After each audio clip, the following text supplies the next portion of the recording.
बेकरार माने जाते हैं सर, और यूं बताया जाता है कि अब जो है पूरी जनता आपकी दीवानी हो चुकी है, क्योंकि जितने भी केसेस सालों से लटके आपने तत्काल उनको जो है एकदम से निपटाने का काम किया। और सबसे बड़ी बात, एक और प्रोजेक्ट कि खुद जनता के घर घर जाकर न्याय देने का काम कर रखे हैं।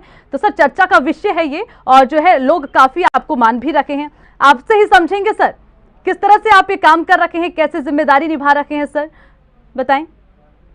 देखिए, जिस पद पर सरकार ने तैनाती की है, हमारा हमेशा से यही उद्देश्य रहता है कि जनता की जो भी समस्याएं हों, चाहे वो भूमि विवाद से संबंधित हो या किसी विकास कार्य से संबंधित हो, या फिर आपस में कोई विवाद हो या कोर्ट के मसले हों, उनको जनता के सामने जाकर उनके समक्ष प्रस्तुत होकर सुलह समझौते से और जल्द से जल्दी निपटारा करवाया जाए।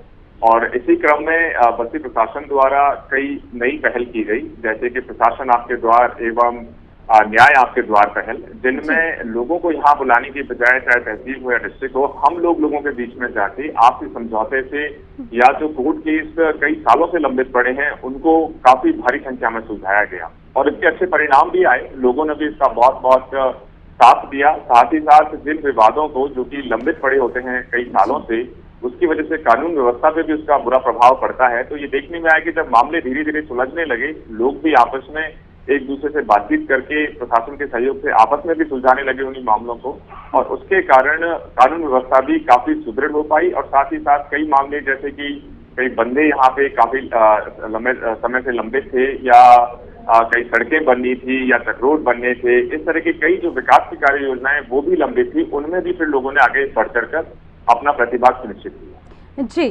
प्रेम प्रकाश जी, बहुत खुशी होती है ये सुनकर कि जब जनता खुश हो, क्योंकि जो अधिकारी है उसका मतलब ही ये होता है कि जो अधिकारी हैं जनता के अधिकार के लिए काम करें। तो सर ऐसी कई सारी बातें आपके बारे में सुनी है सर, जो है जो सालों से जो नहीं निपट पाए काम वो आप चुटकी में निपटा देते हैं। तो सर ऐसा क्या खास आपकी कार्यशैली में? देखिए, तो मुझे लगता है कि जो भी विवाद हों और उसमें जो भी पक्ष सम्मिलित हों, हर कोई चाहता है कि उनका विवाद सुलझ जाए। बस कमी रह जाती है कि एक पहल की, कमी रह जाती है कि कमी रह जाती है प्रशासन द्वारा उन तक पहुंचने की। कई बार वो लोग हो सकता है प्रशासन तक ना पहुंच पाए, लेकिन अगर प्रशासन उनके घर घर जाकर उनके समक्ष प्रस्तुत होकर उनकी समस्या को सुनता है तो लोग आगे बढ़ चढ़कर अपनी बातों को बताते हैं। साथ ही साथ लोग ये भी समझते हैं कि जब प्रशासन इतनी पहल कर रहा है तो हम भी अपनी जो छोटे मोटे या आपस में मतभेद सुलझाकर उन और अपने जीवन में आगे बढ़े। और इसी कारण हमें लगता है कि जो पहल है हमारे माननीय जिलाधिकारी महोदय के दिशा निर्देशों के अनुपालन में जो हम लोग कर रहे हैं, उसमें लोगों का बड़ा सहयोग रहा है, जनप्रतिनिधियों का बड़ा सहयोग रहा है, और भी जो आम जनमानस है वो भी चाहती है कि जो विवाद 10 साल से 15 साल से 20 साल से लंबित है, क्यों ना उनका निस्तारण हो जाए और फिर अपना जो रोजी रोटी कमाना है, आगे जीवन में विकास करना है, उस पर ध्यान केंद्रित करना है। काशी, सालों लटके हुए मसलों को चुटकी में निपटा देना ये आसान बात तो नहीं है। जरूर आपको एक सॉलिड स्ट्रेटेजी बनाते हैं, उसके बाद आप काम करते हैं। सर अभी कोरोना काल भी चला, इसको भी जोड़ के देख लेते हैं। सर इस बीच क्या कुछ खास आपकी स्ट्रेटेजी रही, और आपके जितने तमाम आपके अधिकारी उनके लिए किस तरह से सर आपने जिम्मेदारी निभाते हुए आदेश दिए? जो मुझे लगता है कि काफी बेहतरीन रहती है वह कि टीम में काम करें। तो जैसे मुझे अभी एसडीएम का चार्ज मिला हुआ है, मेरे साथ बाकी टीम है, चाहे वो मेरे तहसीलदार हो, नायब तहसीलदार हो, मेरे लेखपाल हो, शिक्षा विभाग से जुड़े अधिकारी हो, मेरे डॉक्टर्स हो, तो चाहे कोरोना से संबंधित आया हो या कानून व्यवस्था से संबंधित चैलेंजेस आए हो, सभी के साथ मिलकर पुलिस प्रशासन, डॉक्टर्स, हमारे शिक्षा विभाग, हमारे तहसील के स्टाफ, सभी मिलके पहले पूरे जो स्थिति होती है उसका परीक्षण किया जाता है। परीक्षण के बाद फिर प्रथम स्तर पर उसको रिस्पॉन्ड किया जाता है हमारे लेखपालों द्वारा, पुलिस द्वारा, और कुछ ऐसे मामले जो ज्यादा पेचीदे होते हैं उनको फिर नायब तहसीलदार, तहसीलदार और मेरे द्वारा स्वयं स्थलीय निरीक्षण करके उन विवादों को सुलझाया जाता है। तो लोगों को भी एक विश्वास बढ़ता है कि देखिए, अगर कोई शिकायत प्रशासन को करता है या अगर किसी का कोई विवाद है तो प्रशासन उस पर जरूर संज्ञान लेगा, उस पर जरूर कार्रवाई करेगा। तो लोग भी धैर्य बनाए रखते हैं, और जब प्रशासन उनके पास पहुंचता है तो वो भी अपनी पहले मंशा बना चुके होते हैं कि इसका अब निस्तारण हो जाए और विवाद ना रहे। और यही स्ट्रैटेजी हम लोगों ने जब कोरोना में भारी संख्या में हमारे प्रवासी कामगार वापस आने लगे तो करीब 60 से 70 हजार लोगों को हम लोगों ने स्क्रीनिंग करवाया बस्ती अयोध्या बॉर्डर पे, और वो भी बहुत शालीनता के साथ सुचारू रूप से हम कर पाए, इसी वजह से कि सब लोगों ने एकजुट होकर इस जनहित के कार्य को अंजाम दिया।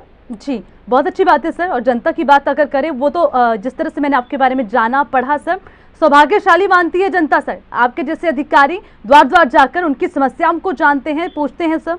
तो सर, इस कोरोना काल में बहुत सारी समस्याएं आई सर, खासकर जो पुलिसकर्मी हैं, कोरोना योद्धा है, उनके ऊपर सबसे ज्यादा जिम्मेदारी थी सर। उस बीच कैसा काम रहा और आगे के लिए क्या स्ट्रेटेजी सर, क्योंकि दिक्कतें तो अभी भी हैं, चुनौतियां अभी भी हैं सर। देखिए, बिल्कुल सही कहा आपने। कोरोना एक ऐसी समस्या थी जो एकदम से आ गई, मैं कहूंगा, जिसके लिए हम लोग तैयार नहीं थे, एक तरीके से अगर कहा जाए तो। लेकिन मुझे लगता है कि प्रशासन और शासन, माननीय प्रधानमंत्री जी, माननीय मुख्यमंत्री जी, जिलाधिकारी महोदय के दिशा निर्देशन में काफी बेहतर तरीके से उसको मैनेज किया गया।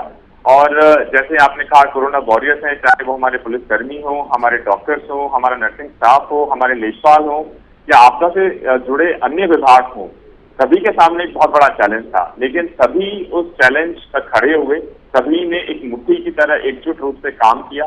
चाहे वह हमारे प्रवासी कामगारों की स्क्रीनिंग करवाना हो, उनके भोजन की व्यवस्था हो, पानी की व्यवस्था हो, उनके ट्रांसपोर्टेशन की व्यवस्था हो, चाहे उनके लिए क्वारंटाइन सेंटर की व्यवस्था हो, राशन की व्यवस्था हो, या अगर कोई व्यक्ति किसी में लक्षण पाए जाते हैं, उसको सही तरह का इलाज देने की व्यवस्था हो, उसको अस्पताल तक पहुंचाने की व्यवस्था हो, आइसोलेशन की व्यवस्था हो।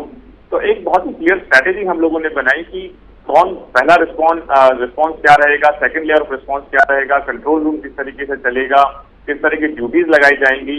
तो उसके कारण हम सुचारू रूप से इस कार्य को अंजाम दे पाए। साथ ही साथ यह भी सुनिश्चित किया गया कि जो हमारे कोरोना वॉरियर्स हैं, उनके स्वास्थ्य और सुरक्षा का पूरा ध्यान दिया जाए, उनको पूरी पीपी किट दी जाए, उनको मास्क दिए जाएं, ग्लव्स दिए जाएं, और जो भी आवश्यक उनको प्रिकॉशंस लेने हैं वो पूरे प्रिकॉशंस ले।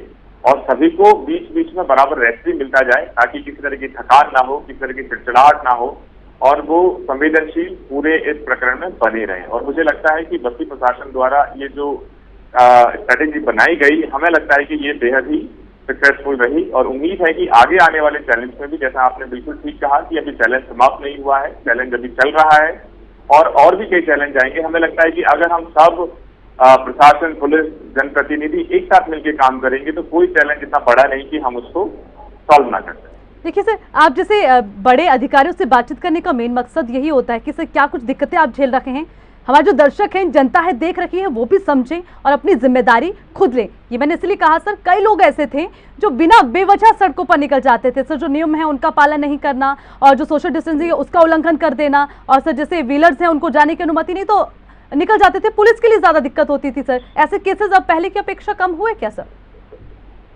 देखिए, बिल्कुल सही कहा आप लोगों ने। जैसे जो लॉकडाउन की व्यवस्था थी, या अभी भी जैसे बोलते हैं अनलॉक 2.0 चल रहा है, जिसमें सभी जनमानस से अनुरोध है, अपेक्षा है कि वो जो नियम कानून है, जैसे मास्क लगाएं, जबरदस्ती बाहर ना निकलें, नियम का उल्लंघन ना करें, भीड़ ना लगाएं, सभी से वही अपेक्षा है। उसके बावजूद हमेशा रहता है कि एक छोटा तबका जो किन्हीं भी कारणों से हो सकता है, उसको लैक ऑफ अवेयरनेस हो सकता है, वो इस बात को नहीं मानना चाह रहा हो, उनको भी प्रशासन द्वारा समझाया जा रहा है, निवेदन किया जा रहा है, और उनके खिलाफ अगर जहां आवश्यकता पड़ रही है तो कानूनी कार्रवाई भी की जा रही है।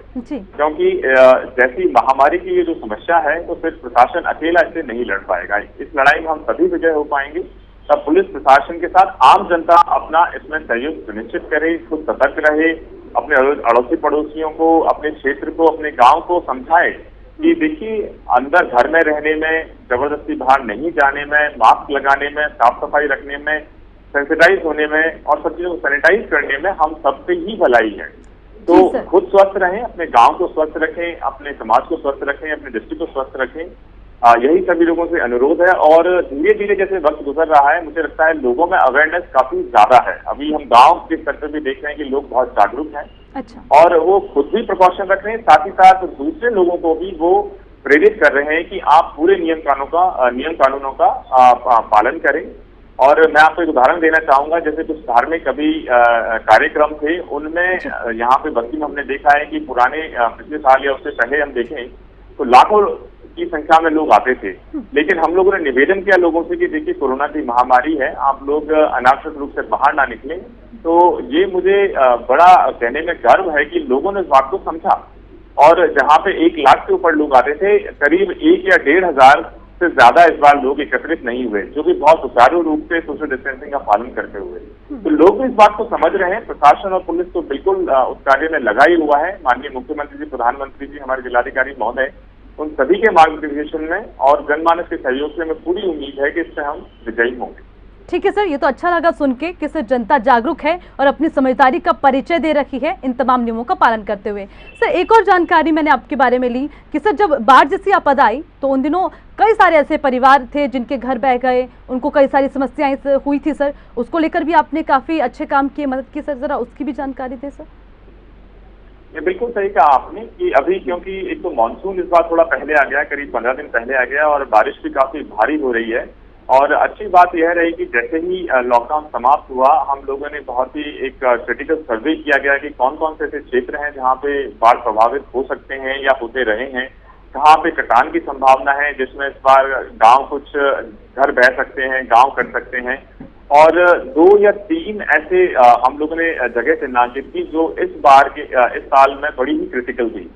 तो एक हम लोगों को एक बंधा बनवाना था, एक डैम बनवाना था, ताकि जो सरयू नदी है उनके कटान से करीब 1 दर्जन से ज्यादा गांवों को सुरक्षित किया जा सके। और लोगों के सहयोग से, प्रशासन के प्रयास से वह बंधा हम लोगों ने रिकॉर्ड 22 दिन में कंप्लीट करवाया। उसके बाद कानपुर कटरिया पे एक हमारा काम चल रहा है, उसके अलावा 2 जगह और काम चल रहा है। तो एक तो हम लोगों ने प्रिवेंटिव मेजर्स लिए। प्रिवेंटिव मेजर्स के साथ हम लोगों ने ये भी कोशिश की कि अगर इन सब प्रयासों के बावजूद भी अगर कोई ऐसी स्थिति आ जाती है कि बाढ़ विभीषिका हमको झेलनी पड़े, तो हमारा रिस्पॉन्स क्या होगा। रिस्पॉन्स का मतलब है कि लोगों को हम कहाँ कैसे शिफ्ट करेंगे, कहाँ उनको रखेंगे, कहाँ उनको खाने की व्यवस्था रहेगी। और बाढ़ के दौरान देखा गया है कि एक जल की बड़ी समस्या हो जाती है, क्योंकि जल दूषित हो जाता है।